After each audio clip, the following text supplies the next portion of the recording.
जय हिंद दोस्तों।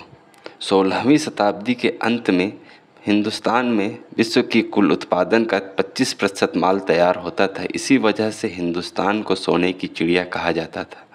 उसी वक्त सुदूर पश्चिम में ब्रिटेन नामक एक देश था जो कि गृहयुद्ध से उबर रहा था, जहाँ की अर्थव्यवस्था खेती बाड़ी पर आधारित थी और विश्व के कुल उत्पादन का 3% हिस्सा ही वहाँ तैयार होता था।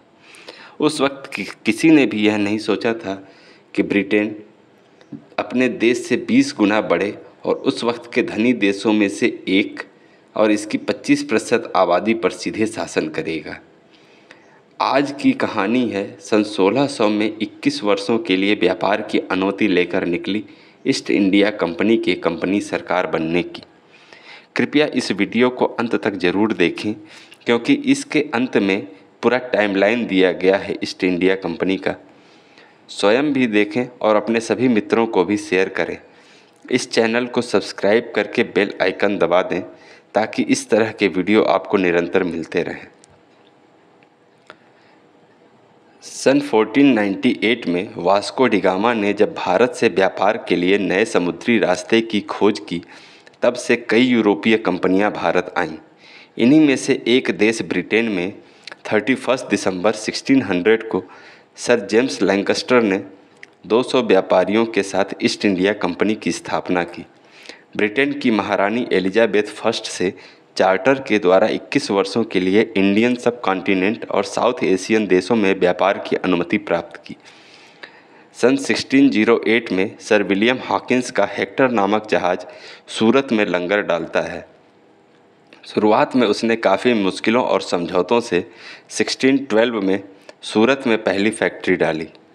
मुग़ल बादशाह जहांगीर से कंपनी को परमिशन नहीं मिल रही थी, लेकिन कंपनी ने शुरुआती सालों में ही मसालों और काटन के व्यापार से ब्रिटेन को इतना प्रॉफिट दिखा दिया कि ब्रिटेन की राजशाही भी खुलकर कंपनी के समर्थन में आ गई।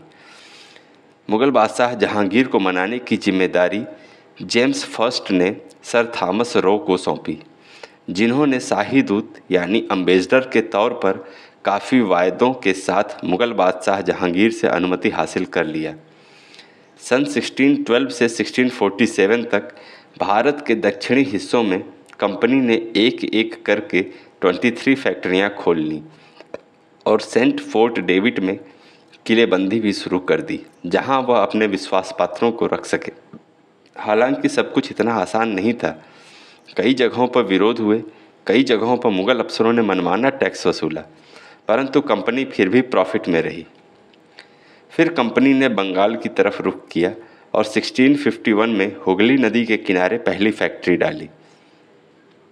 इधर कंपनी भारत में व्यापार फैला रही थी और दूसरी तरफ डच व्यापारी जो अपनी जड़ें ऑलरेडी जमा चुके थे, उनसे कंपनी का सीधा टकराव होने लगा। कंपनी ने मुग़ल अफसरों व नवाबों के अपमानजनक बर्ताव व डच व्यापारियों से सीधे टकराव की वजह से ब्रिटेन सरकार से हथियार और सेना के उपयोग की अनुमति मांगी।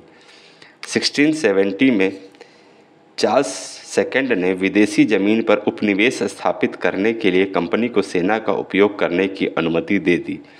यानी अगर ईस्ट इंडिया कंपनी चाहे कोई कॉलोनी बनाना तो वो ब्रिटिश आर्मी का यूज कर सकती थी। हालांकि कंपनी को सिर्फ 21 वर्षों के लिए व्यापार की अनुमति प्राप्त थी, परंतु इतना प्रॉफिट दिखाया उसने ब्रिटेन की राजशाही को कि ब्रिटेन की सरकार ने कभी भी इस पर आपत्ति नहीं की।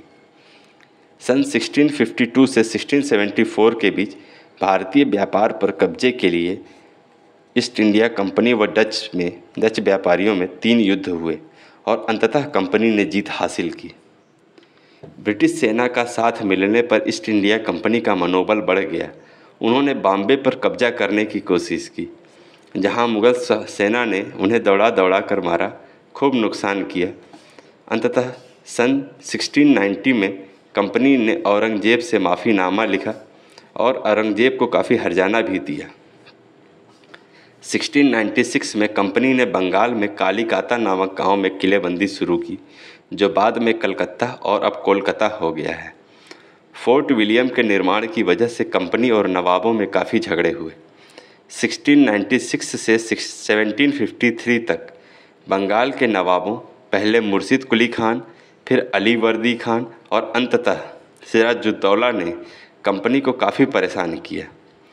अंततः ब्रिटेन ने सेकेंड कार्नेटिक वार के हीरो रॉबर्ट क्लाइव को बंगाल भेजा, जहां पहले तो उसने समझौतों और मान मनौवल का रास्ता चुना, जिसके नाकाम होने पर 23 जून 1757 को प्लासी के युद्ध में नवाब सिराजुद्दौला को मार दिया और उसकी जगह मीर जाफ़र को नवाब बना दिया।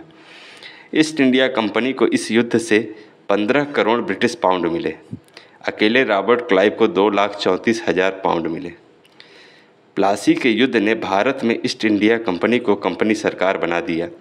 फिर तो कंपनी सरकार का मनोबल इतना बढ़ गया कि थर्ड कार्नेटिक वार में कंपनी ने फ्रांसीसी सेना को पूरे दक्षिण भारत से भगा भगा कर मारा और उसके सारे जगहों पर कब्जा कर लिया। हालांकि 1763 में पेरिस में समझौता होने के बाद ब्रिटिश सेना ने फ्रांसीसियों को उनका सारा इलाका लौटा तो दिया, लेकिन इस शर्त के साथ कि अब फ्रांसीसी सेना का कोई भी आदमी इंडिया में नहीं रहेगा। इस युद्ध ने पूरे यूरोप में ब्रिटेन को एक अलग पहचान दे दी। अब ब्रिटिश सेना से टकराने की हिम्मत किसी भी यूरोपीय देश में नहीं बची। बंगाल के नवाब और फ्रांसीसी सेना को हराने के बाद कंपनी सरकार की सोच बदल गई और कंपनी सरकार अब नवाब के साथ काम न करके खुद नवाब बनना चाहने लगी। कंपनी सरकार ने पूरे भारत में कब्जे की योजना पर अमल शुरू कर दिया। 1763 में ही बंगाल के नवाब मीर कासिम और अवध की संयुक्त सेना को बक्सर के युद्ध में हराकर पूरे भारत में कंपनी सरकार ने अपनी धाक जमा ली। इस युद्ध में कंपनी के पास सिर्फ 7,000 सोल्जर्स थे और सामने संयुक्त मोर्चा के पास लगभग 60,000। फिर भी जीत हासिल करके कंपनी सरकार ने उस वक्त के हिंदुस्तान के सभी रियासतों को थरथरा दिया। इसके बाद तो कंपनी सरकार ने एक के बाद एक हिंदुस्तान की सभी रियासतों को युद्ध के मैदान में हराया। दक्षिण भारत से शुरू करके पंजाब तक अनेकों युद्ध लड़े और हिंदुस्तान में कंपनी सरकार की स्थापना कर दी। 1767 से 1799 तक मैसूर से 4 युद्ध लड़े गए। अंततः 1799 में सेरिंगपट्टम में टीपू सुल्तान अर्थात टाइगर ऑफ मैसूर को मार दिया गया। 1782 से 1819 तक मराठों से 3 युद्ध लड़े और कंपनी ने मराठा पावर को बुरी तरह कुचलकर विंध्य के पूरे दक्षिणी भाग पर कब्जा कर लिया। दक्षिण जीतने के बाद कंपनी ने उत्तर का रुख किया। उत्तर में राजपूतों से दोस्ती करते हुए कई रियासतों पर बिना युद्ध के ही कब्जा कर लिया, लेकिन पंजाब आसानी से नहीं मिला। 1845 से 1849 तक लगातार 4 वर्षों तक विभिन्न मोर्चों पर युद्ध लड़ने के बाद अंततः 1849 में कंपनी सरकार ने पंजाब पर भी कब्जा कर लिया। पहले डच व्यापारी, फिर फ्रांसीसी सेना, फिर बंगाल के नवाब, अवध के नवाब, उसके बाद मैसूर में टीपू सुल्तान, फिर मराठवाड़ा, फिर राजपूताना और अंततः पंजाब। कंपनी सरकार ने पूरे भारत पर शासन की बागडोर अपने हाथ में तलवार के बल पर ले ली। जब जब पावर बढ़ता है, अत्याचार और भ्रष्टाचार भी बढ़ता है। कंपनी सरकार के साथ भी यही हुआ। पूरे भारत पर कब्जे ने कंपनी सरकार व सेना के अफसरों को अत्याचारी और भ्रष्टाचारी बना दिया। सभी ब्रिटिशर्स ने दोनों हाथों से हिंदुस्तान और हिंदुस्तानियों को लूटना शुरू कर दिया। इतिहास गवाह है कि जब जब अत्याचार बढ़ता है उसका दमन करने कोई न कोई आता है। ब्रिटिश राज के राज्य हड़प नीति के विरोध में झांसी की वीरांगना रानी लक्ष्मीबाई खड़ी हुई और उसने न सिर्फ ब्रिटिश सेना को नाक को चने चबवा दिए बल्कि कंपनी का इतना नुकसान किया कि 1858 को ब्रिटिश क्राउन को इंडिया का पावर अपने हाथ में ले लेना पड़ा। भले ही यह युद्ध रानी हार गई, लेकिन हार कर भी महारानी अमर हो गई। इसीलिए सुभद्रा कुमारी चौहान ने अपनी कविता में भी लिखा है, चमक उठी सन 57 में वह तलवार पुरानी थी, बुंदेले हर बोलों के मुँह हमने सुनी कहानी थी, खूब लड़ी मर्दानी वह तो झांसी वाली रानी थी, वह तो झांसी वाली रानी थी। सन 1600 में व्यापार के मकसद से आई ईस्ट इंडिया कंपनी की कंपनी सरकार बनने की कहानी 1874 में ब्रिटिश पार्लियामेंट के एक आदेश पर ख़त्म हो गई। ईस्ट इंडिया कंपनी से संबंधित टाइमलाइन। 31 दिसंबर 1600 ईस्ट इंडिया कंपनी की स्थापना। 1608 सर विलियम हॉकिंस का जहाज़ हेक्टर सूरत में लंगर डालता है। 1612 सूरत में पहली फैक्ट्री की शुरुआत। 1615 जहांगीर से परमिशन के लिए सर थॉमस रो का भारत आना। 1612 से 1647 पूरे दक्षिणी तटीय हिस्सों में 23 फैक्ट्रियों की स्थापना।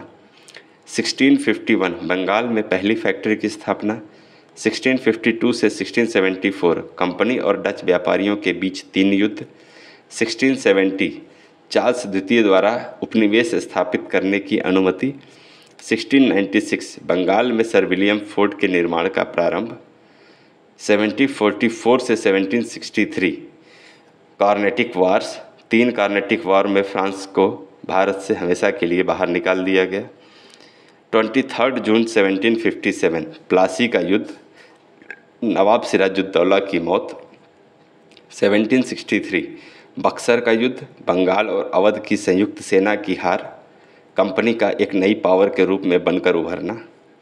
1767 से 1799 मैसूर के साथ 4 युद्ध। 1799 मैसूर के आखिरी सेरिंगपट्टम के युद्ध में टीपू सुल्तान की मौत।